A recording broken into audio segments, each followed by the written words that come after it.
Welcome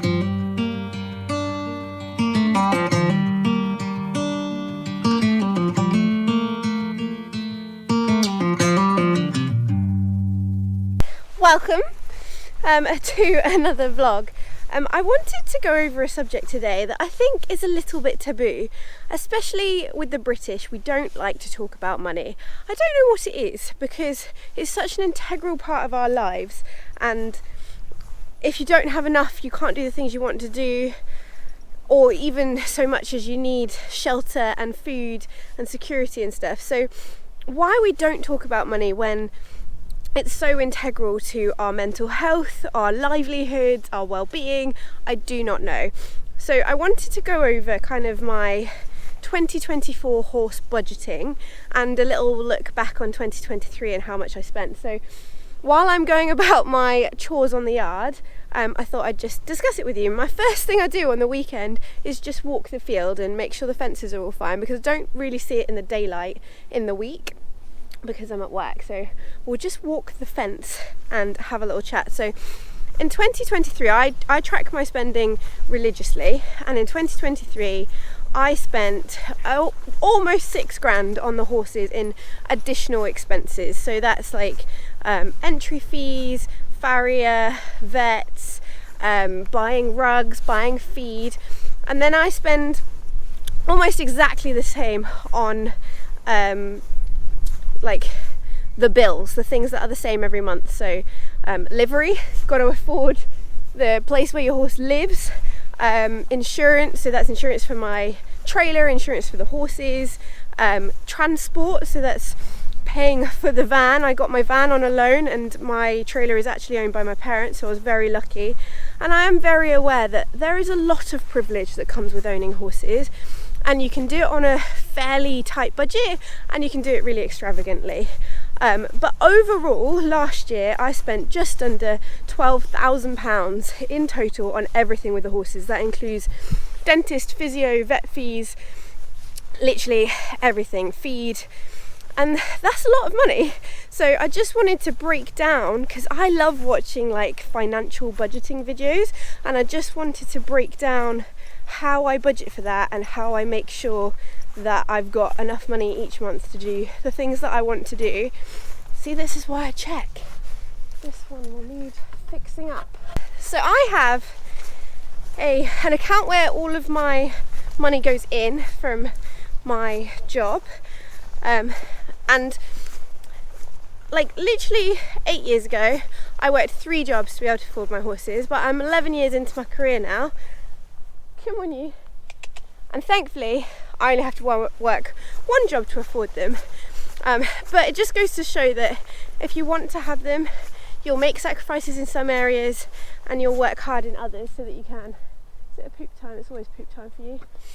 So anyway, I then send a certain amount of money into a separate account that is just for the horses. So the first thing I do is work out what my monthly regular bills are. So that includes you're being silly today. That includes my livery, that includes horse insurance for this one, insurance for my tow vehicle and my trailer. What else goes in the regular? I think that's it actually, just insurances and livery. So for me that's just under £500, so I transfer like a month, and I transfer that over. Once I've worked out the regular expenses, I then go for the irregular expenses. So vets, dentist and physio, well, they're actually fairly regular, but actually last year we had a better year on the vets fees front. So I put aside £150 a month towards like the professionals, so dentist, vet and physio. Then I also put aside the farrier fees that will be every 6 weeks, and then I look at feed and haylage and all of that. But first things first is getting the regular expenses done and making sure everything is insured and I'm paying for somewhere for these ponies to live. So before getting on to the boring stuff, more like the pony care stuff that fluctuates throughout the year, I like to budget for my competitions. So social rides usually cost around the £20 mark. I like school hire and stuff, roughly around the £20 mark. So I budget for about 6 of them a year. Then competitions themselves cost anything between I think it's 47 for a 40k now, and then up to £70 for an 80k this year. So I've budgeted for 6 of those. And then I also put in an extra £300 for coaching and clinics, and going on fun pony adventures. So that's what I classify as my pony experiences fund, because that is the whole reason I have horses. So we have a little look at what we can afford through the year, don't we? Yes, because we want to go on adventures. So that works out at about £900 a year on experiences and competitions and stuff like that. Obviously it's quite variable, and I always round my figures up. What have you seen? So it's about £70 a month. Some months I don't spend anything, some months I spend more, but I like to put away £70 a month so that it's there and it's rolling over and stuff. So yeah, that is pony experiences. What have you seen? Are the deer in the woods? Maybe. Right, let's finish brushing you off. On average, a year, I've been spending between £500 and £600 on hard feed a year over the last few years, and that's with a mix of between two to three horses. It varies. In the winter I spend more. I go to the feed store twice a month, and the bill is between £50 and £100. And then in the summer, because I'm not feeding as much forage replacement, I probably only need to go once a month. But then the protein heavy hard feeds I then buy more of in the summer because the horses are in more training. So it's very, very variable. But I tend to put away about £85–90 a month over the year for feed, so my ponies can have nice full bellies, as well as paying to kind of go to competitions and the entry fees.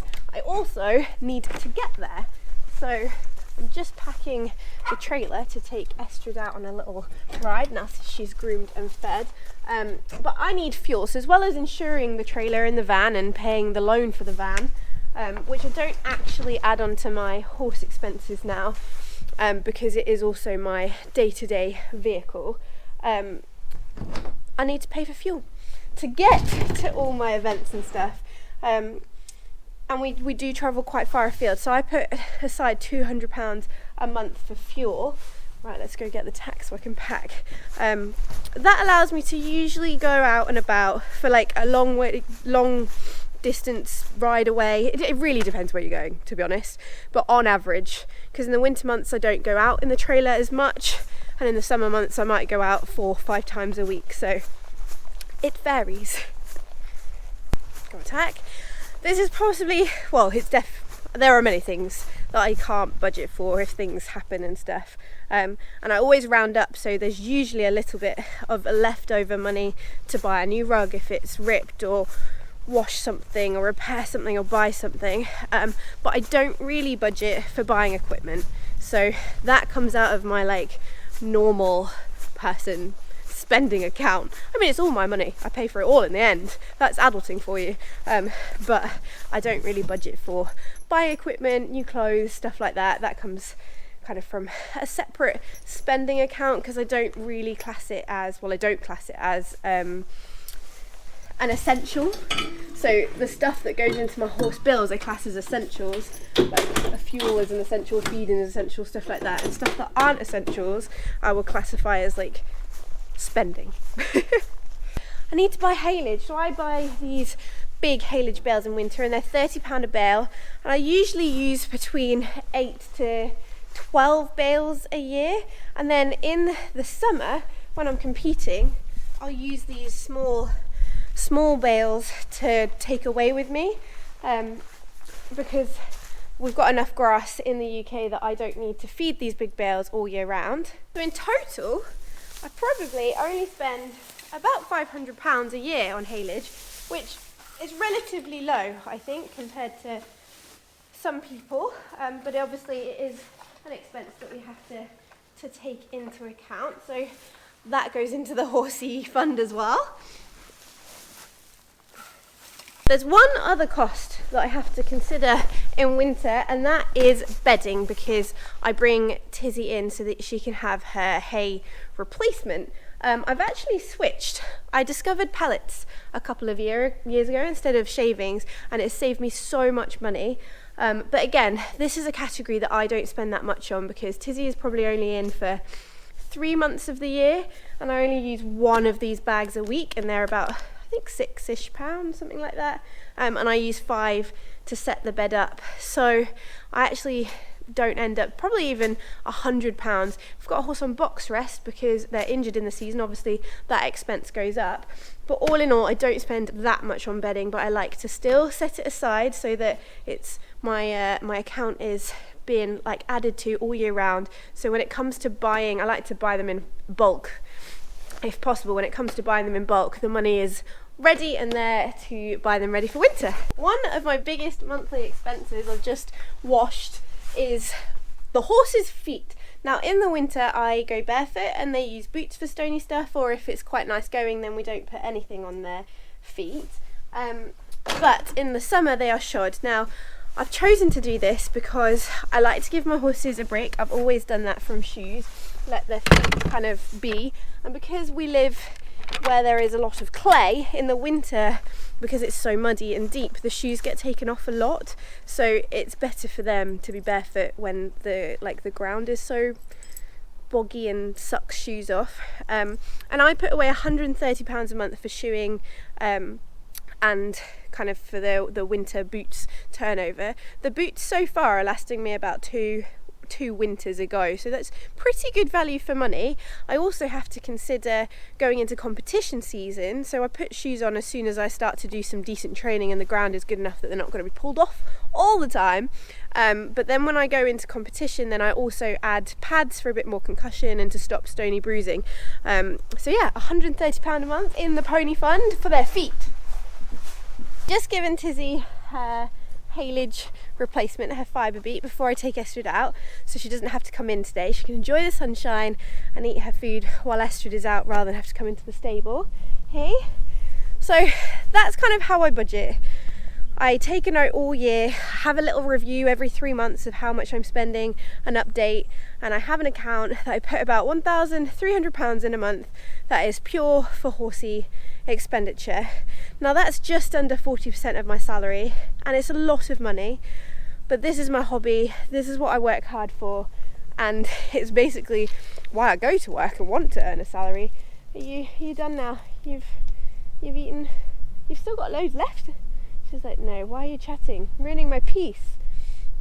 So yeah, I hope that's kind of helpful in some way and an insight into how I like to budget and make sure that I don't have to worry so much about money, because I am someone that my mental arithmetic isn't really good enough to constantly keep tabs on everything, so I feel doing it this way means that everything is kind of taken care of by past me, and future Beth can just crack on with buying feed whenever I want. So yeah, if you've got any top tips for pony budgeting or how you cut costs with your horses, then please feel free to share. And I'm now going to take Estrid out for a spin.